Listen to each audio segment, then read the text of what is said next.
So right now, there's some very threatening clouds coming in. You can tell, or dark clouds. There's the edge of a thunderhead right over there.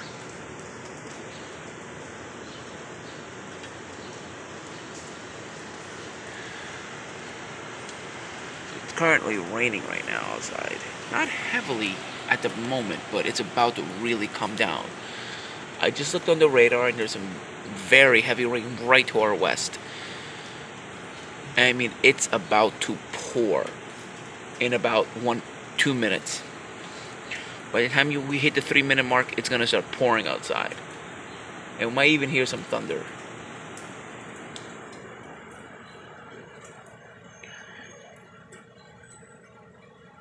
Well, the heaviest I think is gonna hit around the 6 or 7-minute mark.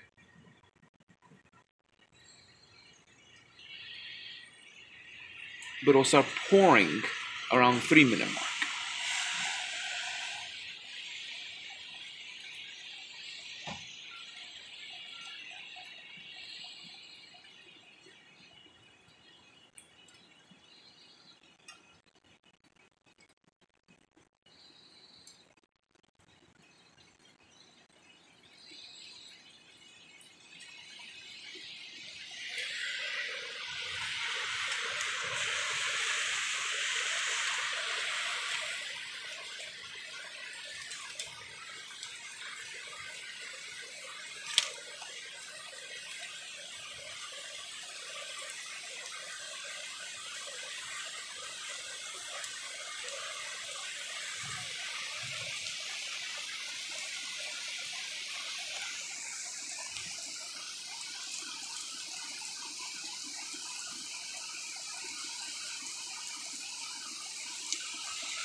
So I was woken up by thunder this morning and by flash flood warning.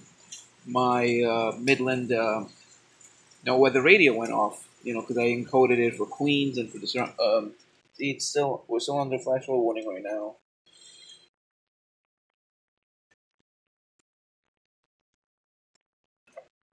Heights, RFK Bridge, Frog's Neck Bridge, LaGuardia Airport, the Verrazano Narrows Bridge, Jackson Heights, Forest Hills, Canarsie, Bay Ridge, Astoria, and Lower East Side.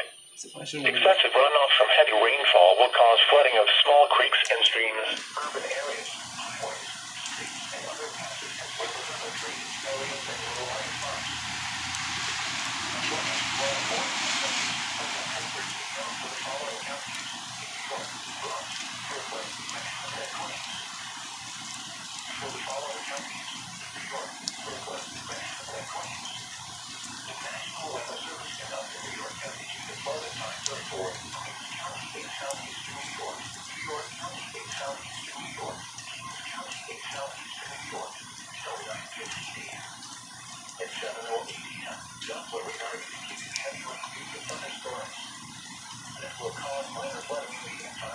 Oh, that was 2 hours ago.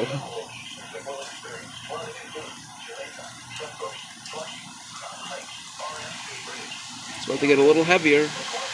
We're approaching the heaviest part of the cell now.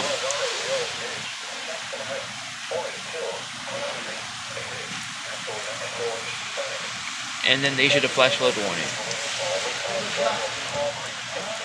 About an hour later. They issued it actually 20 minutes ago. They issued a flash flood warning. 20 minutes ago. No, 15 minutes ago. It's been 15 minutes since the flash flood warning is issued. It was issued at 8:50. For the following counties in New York, Nassau, and Queens, the National Weather Service in New York has issued a flood advisory for Queens County in southeastern New York, Nassau County in southeastern New York until 9:30 a.m. At 7:37 a.m., Doppler radar indicated heavy rain due to thunderstorms. This will cause minor flooding in the advisory area. Some locations that will experience flooding include Levittown, Freeport, Valley Stream, Garden City, Lynbrook, Southend, Neola, Whittier, Westbury, Great Neck, Oyster Bay, Hempstead, Hicksville, Alma, and Baldwin. Repeating, a flood advisory has been issued until 9:30 a.m. for the following counties in New York, Nassau, and Queens. Here is the forecast for the New York City metropolitan area. Today, thunderstorms likely. Showers likely. Some thunderstorms may produce heavy rainfall. Highs in the upper 80s. South winds 10 to 15 miles per hour. Gusts up to 25 miles per hour this afternoon. Chance of rain 70%. Tonight, possible showers and thunderstorms and mostly cloudy with showers and thunderstorms likely after midnight. Humidity lows in the lower 70s. South winds 10 to 15 miles per hour. Chance of rain 60%. You hear how strong those winds are going to be out of the south this afternoon? If any thunderstorms form, they could rotate, especially if they form in central New Jersey and they come into the city. Some storms could have some rotation today, and that's why the National Storm Prediction Center has put out a slight risk for severe weather from New York City westward. Well, a marginal risk for severe weather from New York City west to about the Pennsylvania-New Jersey border, and then a slight risk for severe weather. But the main threat, they said, is damaging wind, but also a 2% chance of tornadoes because of the south winds and storms coming in from the southwest. You're going to have some wind shear today, this afternoon. And I noticed a little bit as well. When I went to bed around 4 a.m., I noticed around 5 a.m. the winds were coming in this way. Or, let me show you. Winds are coming in this way, aloft. And out of the surface, they're coming this way. So you're having some wind shear, but the winds are not that strong right now. So there is some wind changing with height. So this is surface winds, basically, and the winds aloft are like that. So there's about a roughly 40-degree change in wind direction. So this is 90 degrees. You're having a half of that, so maybe 40 to 45-degree change in wind direction, which is pretty significant. Actually, it's a little more than 45 because it's not directly south. So it's something more like this. So it's like 45 to 50-degree change in wind direction. That's pretty strong, but not as impressive as what I saw on June 1st when I was in Massachusetts. There was about an 80% change in wind direction. Still, it's impressive. Anything more than 30% is definitely some wind shear. You're definitely having a little bit of wind shear, and maybe you could have some rotation and some rotating thunderstorms this afternoon. Well, thank you for watching. Bye.